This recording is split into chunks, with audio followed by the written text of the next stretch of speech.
Hello, I wanted to introduce you to another abstract strategy game. This game is called the Royal Game of Ur, and it's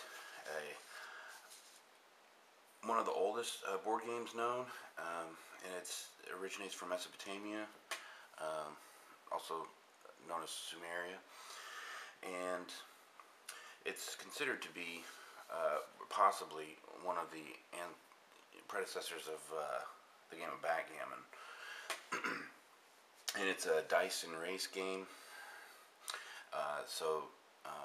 it's related to games like Ludo and Parcheesi and backgammon, those types of games.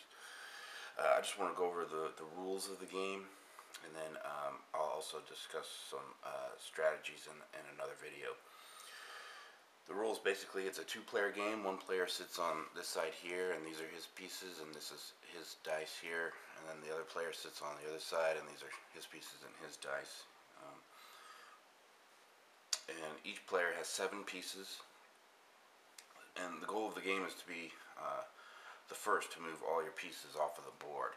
So they start at a certain place, and they go around the board, and then end at then they come off the board. And so whoever gets all their pieces off the board wins. All the pieces, start over in this area here. And the first square for each player is, for this side, the lighter colored pieces, the starting square is this one, D1, right here. And then the starting square for the black pieces here is this square, D3. And the middle part of the course is played by both players. So it's kind of like backgammon in that way, where each, this would be this player's side, but unlike backgammon where you can play on the other player's side, on this game you can't. So the lighter colored pieces cannot play on black side here. It can only play on his own side here and the middle squares. And this is where all the capturing will take place, because pieces can capture each other, and so these squares here, they can capture. There's this neat little drawer here too for the pieces. That's kind of neat. Let's see. There's 3 optional courses. There's 20 squares. Sometimes this is called the game of 20 squares because there's 20 spaces. And there's 3 proposed different courses. You can play this game online too, by the way, against other live players at yourturnmyturn.com. And they use the 14 square path course for the board, which is going from here, and then you turn here, you go down, and then you turn here and you exit here. And that's 14 squares. That's not the one that I like to play with this board, because the 2 other ones, the one that I think is the most historic, is going this way down here, and then turning here, and then coming off here. And I'll explain the reason why that's the best course here as I go on. The last course will be starting here, turning here, and then coming up this way, and then exiting off of here. But that one I don't think is as good as the 16 square one. Anyway, so you determine who goes first. Either a high roll goes, the highest roller when you roll the dice goes first, or you can put, somebody can take a piece in one hand and another piece in another hand, and then you just put them in both hands, and then put it behind your back, and then you say draw, pick one, and okay, so that person goes first. And so you just determine who goes first, and you throw the dice at the start of each turn. And so this is what the dice look like. I'll just show you one. They're all the same. They all look like this. They're pyramids instead of and these types of pieces, dice, I'm pretty sure were found in the excavations of this game. Has been excavated several times. And you can see that it's a pyramid, and the pip is this white dot here on the corners. There's 2 painted corners. There's 4 corners, and 2 of them are painted white. The other corners are not painted at all, so they're black. So that's what the dice looks like. And when you roll the dice, you roll all four, and you just put it in your hand. There's no cups or anything, and you just, you know, actually you can put them on the board. Actually, it'd be better if I did it on the table. Okay, on the table. So this roll here, this would be a 2 because there were 2 white dots at the top. So you only count the one that's at the top. See how these, you know, when a pyramid sits flat, there's only one top on it. These 2 are blank. They're just black. That's blank. And then you count the ones that are, you know, the pip is up. So there's 2. So that your roll was 2. So you throw the dice at the start of each turn. The number of dots pointing up on the dice determines how far you can move. If there's no dots facing up, then you lose your turn. So if that's a 0. So when you roll and there's no white pointing up, then it's a 0 and you lose your turn. You forfeit your turn. You can never deliberately pass your turn. So whenever you roll a number and you can play a legal move, you have to play it. You can't pass. And so there's only 4 numbers you can roll then with these dice. You can roll a number between 0 and 4. So 0, 1, 2, 3, or 4. It's the only possible combinations that you can roll. Those are the only numbers. And you can only move a piece to an empty square or to a square with a piece of your opponent. So, you know, if he was here and, you know, he rolled a 3, he can move 1, 2, 3. And then if you roll the 4, he could move to there, and then you capture the piece. You give it back because he has to start it over again. You know, like in Ludo or Sorry or something. He has to start over. Or Parcheesi. And let's see. And you can only capture a piece in this middle row. Once again, you know, since his pieces can be on this row here, and only his pieces can be on this row here. Pieces also face up, by the way. This is what the original pieces look like. They had these little patterns on them like that. One thing also I like to do is that once pieces have left the board, I like to sort of turn them upside down. That way, that's just what I like to do in live play, so I know that that piece is done, and it's better. It's information for your opponent, so your opponent doesn't think he's farther behind than he really is. Also, too, if you play the way where it's this pattern here and then it comes up this way, it's best once it makes its move up. I like to turn them down so you know which direction it was going, just so you don't forget in case. Let's see. And you can enter a piece into play on any turn. You don't have to roll a certain number. Like in Ludo, you have to roll a 6 to move a piece out. Or in Parcheesi, where you have to roll a 5 to move a piece out. In this game, you don't have to roll. You can move a piece on any roll, 1 through 4. You know, and so he just comes out 1, 2, 3, 4. If it's a 4, you know, if it's a 3 there. But as long as the square has to be empty, you know, he can't land on a piece. If he rolls a 3, he can't move here again because he's already got a piece on the third one. Let's see. Then the next really neat rule is played in all versions of the game is these squares here. They're all sort of painted. None of the designs really mean anything. It's a really beautiful board and beautifully made and painted.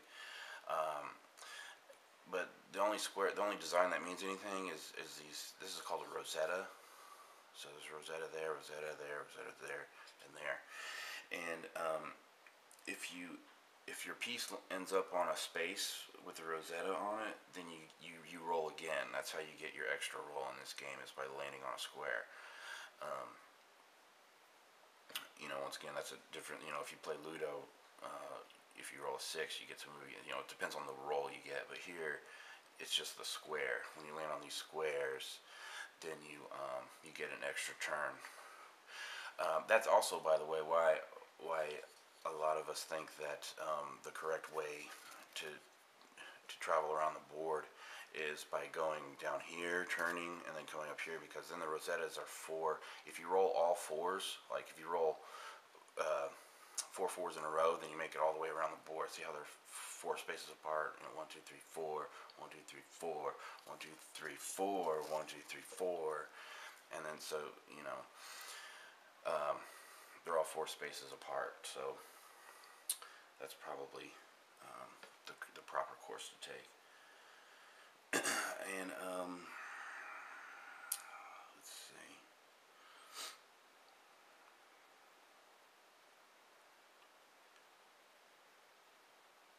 Oh, and then of course, actually here I've been saying it's only this right here where you can also capture here. You can anywhere down here you can capture. They're here and capture here, and that's just this middle row and these here.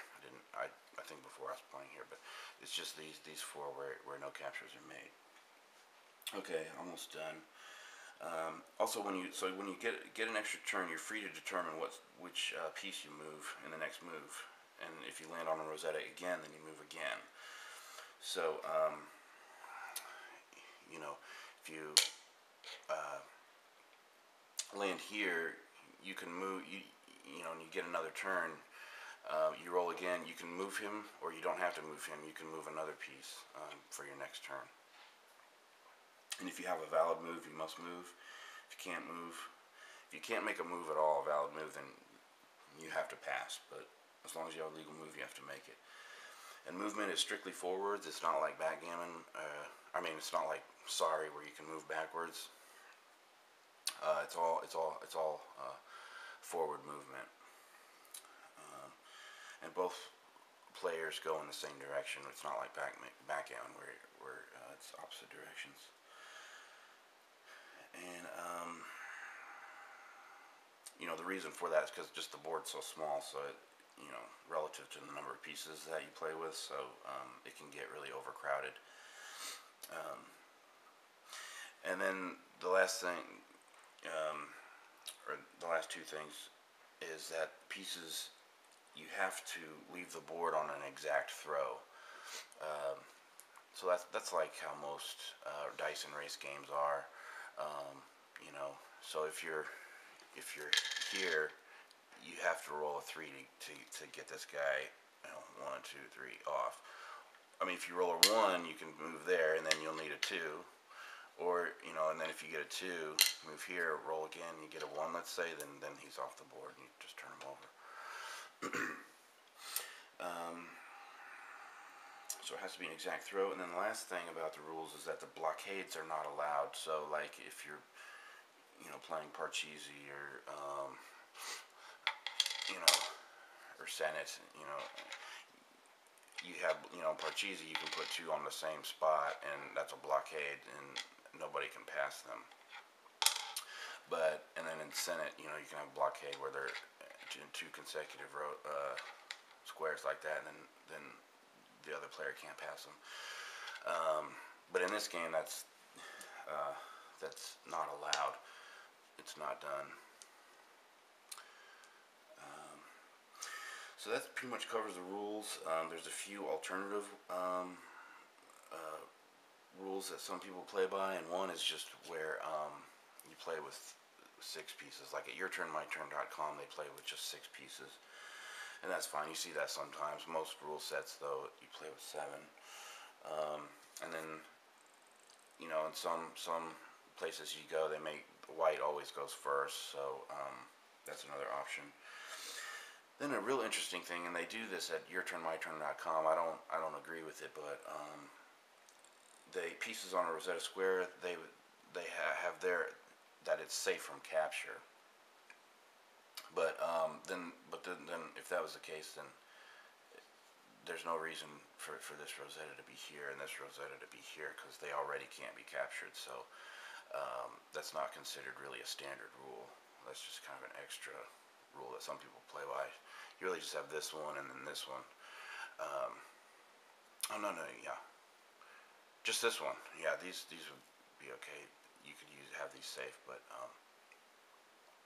So these two would be safe, and then this one, but this one would never be safe. You would never need to make it safe because it's already safe. That's the only one. Let's see. And then you can only enter a piece. Another alternative thing is you can make it like Ludo or Parcheesi, where you can only enter a piece on a certain roll. And you designate which one it is, a one, two, three, or four. Then you can put it. If you roll a 4, then you can put a piece on the first square and then roll again and move them, or just say, oh, he comes in on a 4 and then just move 4, or however you want to design it. But that's not the traditional way. The traditional way is not to come in on any number. And then you could allow blockades. That's another thing you can do. Also, you can turn the game into kind of a gambling game where you can raise anytime. Let's say like you raise on you have a chance of raising the stakes of the game if you land on a Rosetta, or every time a piece leaves the board, that person gets a chance to raise the stakes of the game if he wants.